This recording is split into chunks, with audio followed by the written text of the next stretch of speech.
Équité, genre et souveraineté sanitaire en Afrique. Voici cette conférence organisée par l'Académie du Royaume du Maroc. Un forum riche d'échanges pertinents qui puisse faire avancer la réflexion entre décideurs, experts de haut niveau provenant d'horizons géographiques variés et ont pour objectif commun d'engager le débat sur la question des inégalités à l'accès à la santé en Afrique et en particulier sur l'inéquité des soins entre genres.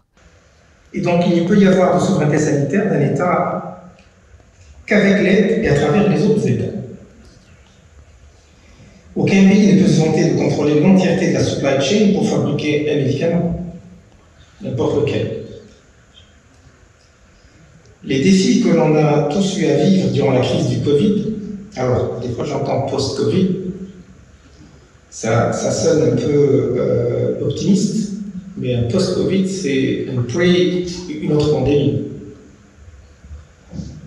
Les défis qu'on a tous à vivre dans la crise du Covid n'étaient pas le manque du vrac pour le vaccin, mais c'était le manque d'une autre partie de la supply chain qui était les flacons, les bouchons, etc. C'est là où, c'est pour ça qu'on a eu les vaccins d'une manière filtrée et en retard, au-delà de la géopolitique des vaccins, mais ce n'était pas la partie banque, c'était surtout l'autre partie de la supply chain. Donc nous vivons dans un monde interdépendant et nous devons réfléchir à des solutions de santé ensemble. Et c'est ensemble qu'on en réussira. Sans trop m'attarder sur la géopolitique, qui n'est pas le sujet pour lequel je suis ici, je pense que nous sommes capables d'atteindre cette souveraineté sanitaire et par conséquent une meilleure équité des soins en travaillant ensemble sur 5 éléments essentiels et je vais partager avec vous mon expérience personnelle sur les 5 éléments essentiels. Et quand je dis expérience, c'est une expérience vécue à travers la crise du Covid, au niveau Maroc et au niveau africain, avec l'État marocain et avec l'Africa CDC. Premièrement, le premier élément, si on veut réussir ou au moins atteindre une certaine souveraineté sanitaire, c'est tout d'abord qu'il faut avoir une approche top-down. Alors là-dessus, les pouvoirs publics ont un rôle majeur dans ce processus, sans lesquels il ne peut pas réussir. Donc il ne peut pas y avoir de souveraineté sans qu'il y ait un accord constant des pouvoirs publics, dès le départ, s'il n'y a pas ce leadership. Et pas simplement être là pour faciliter, mais peut être là pour l'idée également là-dessus, il ne peut réussir. La souveraineté sanitaire ne peut pas être déléguée à un secteur industriel, quel qu'il soit, sans les pouvoirs publics ne soit le porteur principal et le garant dans le temps de cette souveraineté, surtout sanitaire. Je suis heureux et honoré de participer avec vous à ce forum international de haut niveau et qui constitue un véritable espace de partage et d'échange autour de thématiques prioritaires qui sont liées aux défis et perspectives des systèmes de santé en Afrique.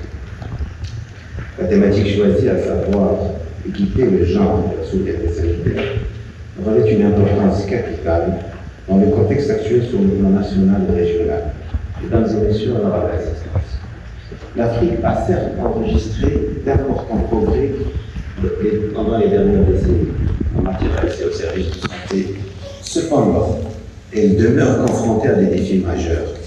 Le continent africain représente aujourd'hui 17% de la population mondiale.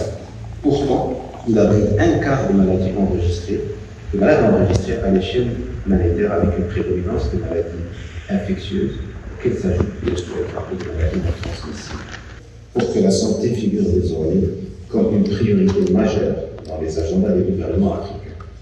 L'investissement dans le renforcement de la résilience du système de santé pour une Afrique plus saine et plus équitable est aujourd'hui une nécessité pour que les pays soient en mesure de faire face non seulement aux crises sanitaires, qu'ils soient d'origine naturelle ou humaine, à renforcer l'équité spatiale et sociale et promouvoir la santé des femmes, des jeunes et des populations.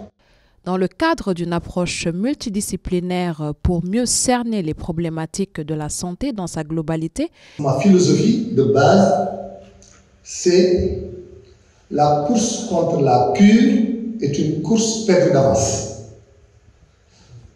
C'est pourquoi je veux que tu t'astreignes à mettre les médecins dans les conditions optimales de gérer la maladie. Toi, ce que j'attends de toi en tant qu'éducateur, c'est que tu développes pour moi de grands programmes d'éducation pour la santé et que tu fasses prendre conscience aux citoyens de l'enjeu et de l'importance de leur capital santé. C'est pourquoi. Et qu'ils comprennent le premier capital le plus précieux de l'être humain, c'est sa santé. C'est pourquoi, d'ailleurs, j'ai dénommé le ministère de la prévention médicale et de la santé. Appuie les médecins pour qu'ils accomplissent leur mission, mais toi, c'est dans le secteur de la prévention, de l'éducation pour la santé et de la promotion de la santé et la prise de conscience de l'enjeu du capital santé pour l'être humain et pour la communauté que je vous ai mis là. C'est ce qui justifie certainement que je sois tombé comme un cheveu dans la soupe, dans ce monde si pointu, si structuré, si d'élite de haut niveau, où à chaque fois dans mes réunions, j'avais autour de moi en moyenne des bacs plus 12. Ceci dit, si j'ai insisté sur ce point, c'est pour revenir sur les deux questions majeures de ma contribution. La première, c'est les enjeux. J'ai un ami médecin, professeur de médecine, qui aime à dire à ses étudiants, je veux que vous compreniez et que vous fassiez comme viatique dans l'exercice de votre métier, l'idée que le face-à-face entre un médecin et son patient est un face-à-face entre une confiance et une conscience. Et la santé de la femme en particulier en Afrique.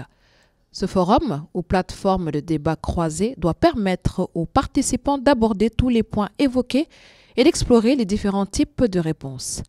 Il s'agit également de mettre en évidence les synergies entre les pays africains. La santé est le point de départ de tout progrès dans nos sociétés. Une politique publique réussie en matière de santé signifie une réduction significative des taux de morbidité, un accroissement notable de la productivité dans tous les secteurs de la vie économique, administrative et dans la production agricole qui occupe près de 80% de la population active des pays de l'Afrique subsaharienne. L'investissement dans le secteur de la santé est par conséquent un investissement dans la croissance économique. Le bien-être social et les indicateurs de développement s'en trouvent améliorés. Une étude a conclu que chaque année gagnée en termes d'espérance de vie dans un pays aura une incidence positive de 4% sur la croissance économique. Mesdames et messieurs, la caractéristique démographique de notre continent en fait un cas à part. En effet, sa population jeune à 70% a des besoins spécifiques en matière de santé, essentiellement centrés sur la santé de la reproduction, plus précisément sur la prévention et sur la nutrition. L'autre caractéristique en matière de santé sur notre continent est la prévalence de maladies endémiques qui ont été éradiquées sous d'autres cieux. D'où le peu d'intérêt que leur portent les laboratoires de recherche et l'industrie pharmaceutique. Selon des estimations d'il y a une décennie, 80% des cas de paludisme et 90% des décès liés au paludisme dans le monde surviennent en Afrique, au sud du Sahara. Un grand nombre de ces décès affectent les enfants âgés de moins de 5 ans ou des femmes enceintes. Tout dernièrement, la pandémie du coronavirus, on parle aujourd'hui de variole du singe. Et tout dernièrement, je vais probablement à Malabo où on parle de la maladie à virus Marburg. Ça, ce sont de nouvelles maladies qui ont fait leur apparition. Et Quels sont les facteurs qui favorisent ces maladies? Quelqu'un l'a dit ici, il y a la problématique des changements climatiques et environnementaux. Cela a créé énormément de problèmes et amène de nouvelles maladies. Et aussi notre façon de vivre aujourd'hui. Nous avons la chance d'avoir les jeunes que je salue dans la salle. Et aussi la manière de vivre avec le monde animal, cette évolution aussi amène des agents pathogènes et aussi les modifications. Je me rappelle, il y a quelques années, on parlait de vaches folles, ou je ne sais plus comment, parce que les vaches mangeaient de la viande. Ça, c'est une façon de faire. On ne peut pas enrichir la nourriture du bétail avec de la viande, cela a créé d'autres difficultés. J'ajouterai, hier, j'ai suivi, on a salué la zone de libre-échange, les avantages. Mais il n'y a pas que des avantages. Il y a aussi des inconvénients. On circule, ou du moins notre objectif, c'est d'avoir cette libre circulation des personnes et des biens, et aussi le marché qui s'ouvre, et cela va aussi avec la propagation aussi de certaines maladies. Et nous avons aujourd'hui de nouvelles formes avec les changements climatiques, les inondations. J'étais au Malawi où le cyclone a amené de nouvelles maladies et des gens se retrouvent dans des difficultés à cause justement des changements climatiques. Sans oublier aussi au niveau de notre continent, nos facteurs socio-culturels, on a nos habitudes alimentaires aussi qui créent certaines difficultés. Quels sont les impacts? Les impacts se retrouvent à tous les niveaux. J'étais aux affaires politiques comme commissaire lorsque on a eu la pandémie du corona. Cela a eu un impact politique parce que des pays n'ont pas pu organiser des élections. Ça a joué et on s'est retrouvé aussi dans beaucoup de difficultés parce que au niveau socio-économique, c'était dans tous les secteurs. Donc, c'est vous dire que ces maladies ont des impacts économiques, le ralentissement du commerce, on ne pouvait plus bouger, on ne pouvait plus voyager. Et hier, un panéliste parlait de ceux qui, au quotidien, se battent pour avoir à manger, ils ne pouvaient plus. En vue d'améliorer et d'augmenter l'efficacité et les performances des systèmes actuels de santé, comme la production de médicaments, la formation de ressources humaines nécessaires. J'ai personnellement été impliqué dans la sortie Covid du Maroc, en étant l'auteur de la note de politique sur le Maroc comme hub de convergence, de co-émergence pour l'Afrique. Et comme je le disais ce matin, donc, ça nous a permis de donner un coup d'accélérateur aussi à l'industrie pharmaceutique, à l'industrie en général, l'industrie étant la production de masse, parce qu'on peut avoir l'industrie dans n'importe quel domaine. Et c'est pour ça que je voudrais m'attaquer à l'industrie de la santé. Et j'ai commencé par essayer de titiller notre imagination collective par trois constats. Je faisais les calculs tout à l'heure, je me rends compte que Cuba veut dire, je crois, espagnol Cuba est sous embargo depuis 60 ans, à 100 km des côtes américaines. Est-ce que vous avez déjà entendu des problèmes de santé à Cuba? Est-ce que vous avez entendu parler des problèmes de médicaments qui sont hors de prix à Cuba? Est-ce que vous comprenez pourquoi la plupart des gens, beaucoup de gens vont se soigner à Cuba parce que ça leur devient 4-5 fois moins cher? Ça veut dire que simplement, pour les mêmes prestations, dépendant de la formation économique et sociale, de la politique qui est menée, vous pouvez arriver à des disparités de coûts extraordinaires. Aujourd'hui, je vais m'entretenir avec vous sur la sécurité sanitaire de l'Afrique en revenant sur comment nous pouvons prévenir et contrôler les maladies émergentes et réémergentes. Et ça me fait penser à dire que c'est un panel qui va peut-être voir les panélistes dire la même chose, mais en des mots différents. Et donc tout ce que Madame la Commissaire vient de dire, je reprendrai en d'autres termes, peut-être très techniques, très médicaux, mais c'est à peu près les mêmes choses. Donc rapidement, nous allons, diapositive suivante, nous allons c'est très académique, rentrer dans les concepts et dégager le contexte dans lequel sévissent les maladies émergentes et réémergentes, identifier les facteurs. Elle a bien déroulé tous les facteurs. Je vais reprendre avec les mots des médecins épidémiologistes et discuter enfin des stratégies de prévention et de contrôle. Diapositive suivante. Notre modérateur nous avait donné déjà la définition. C'est des maladies nouvelles, récemment apparues dans une population donnée, ou au niveau d'une aire géographique où l'incidence a subitement augmenté. Donc c'est ça à peu près les maladies émergentes. Diapositive suivante. Quelques exemples de maladies émergentes. Vous connaissez tous le syndrome respiratoire aigu sévère qui a émergé en Chine en 2003, à peu près 8000 cas, une centaine de décès.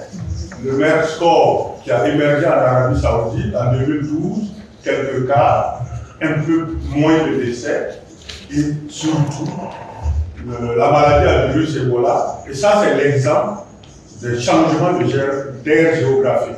Vous avez vu qu'on connaissait Ebola au Congo, on connaissait Ebola au Soudan, on connaissait Ebola au Gabon, et subitement, en Afrique de l'Ouest, on voit une épidémie massive, parce que urbaine, de maladies à virus Ebola.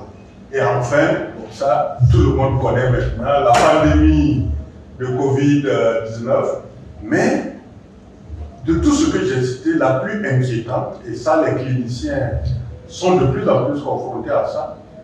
Dans ce cadre, les aspects les plus importants des systèmes de santé sont abordés par les différents panels suivants, à savoir les politiques de santé suivies par quelques pays africains avec une analyse de leurs points forts et points faibles, les perspectives et scénarios prévisibles, les coopérations existantes entre les pays africains et entre l'Afrique et le reste du monde, l'analyse de cas réussis des pays non africains, l'infrastructure hospitalière correspondante dans les 3 domaines de ressources humaines, des équipements et de la répartition géographique, ou la production locale des médicaments et l'utilisation des génériques, les politiques de prévention, la mise en évidence de solutions et la mise en application de recommandations concrètes en vue de l'amélioration de la situation actuelle.